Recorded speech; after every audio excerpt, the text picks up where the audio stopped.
Matashi na matasa ya haya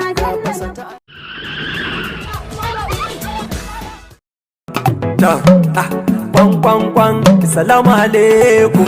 Yahaya dan Bello.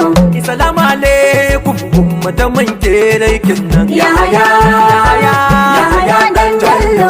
Yahaya da akwai magana kaɗan gyara zaman nan. Garkuwar matasa Yahaya, sani dan Bello kai muke tsumayi a ƙasa mai halin kirki. Garkuwar matasa Yahaya, sani dan Bello kai muke tsumayi a ƙasa mai halin kirki. Garkuwar matasa Yahaya, a dole dan Bello bar su si ta yi ma hasada ta yi ma taki. Garkuwar matasa Yahaya, sani dan Bello kai muke tsumayi a ƙasa mai halin kirki. So muke su gane su fahimci me muke cewa yanzu sai matashi a ƙasa. Yahaya Bello. Tunda manya sun nasu a kyale matasa ma da su zo su karba su tasa.